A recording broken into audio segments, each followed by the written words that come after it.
आज 30 एप्रिल. मी ज्या लग्नासाठी इकडं आले होते का, तर ते लग्न आजचं होतं. आमच्या इकडं लग्नाच्या दिवशी सकाळी हळद दळावं लागते, म्हणून 5 जणी सुवासिनीनं ती हळद दळून घेतली आणि बाकीची सगळी आवर करून घेतली. तिकडं मंदिराकडे जायचं होतं.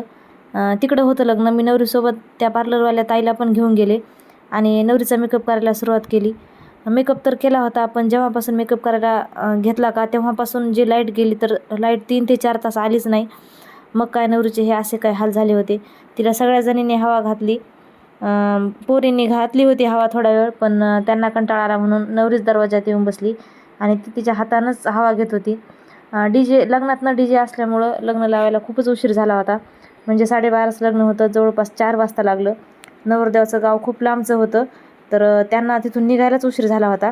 तर मग ते इथं उशिरा पोहोचले, म्हणून ह्या सगळ्या गोष्टींना उशीरच होत गेला. कसंबसं वाट बघून शेवटी नवरीचे मामा नवरीला न्यायला आले. नवरदेव नवरी यांची ग्रँड अशी एंट्री झाली आणि खूप छान लग्न झालं.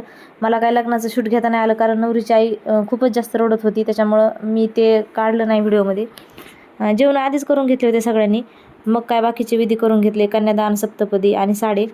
मग वेळ आली नवरीला जायची, तर तिच्यासोबत पण मलाच यायचं होतं, तर ते पण व्हिडिओमध्ये घ्यायचं मिस झालं. मग तिच्या घरी आलोत. नवरीचं छान असं वेलकम झालं, पण ते शेतात राहत होत असल्यामुळं ना लाईटचा थोडा प्रॉब्लेम होता. लाईटच नव्हती.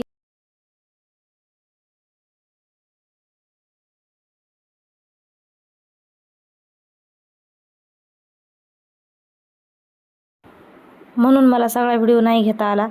तर कसा वाटला आजचा व्हिडिओ, भेटू उद्याच्या व्हिडिओमध्ये. तोपर्यंत आपल्या चॅनलला कोणी सबस्क्राईब केलं नसेल तर लगेच करून घ्या, जेणेकरून माझ्या प्रत्येक व्हिडिओची नोटिफिकेशन सगळ्यात आधी तुमच्यापर्यंत येईल.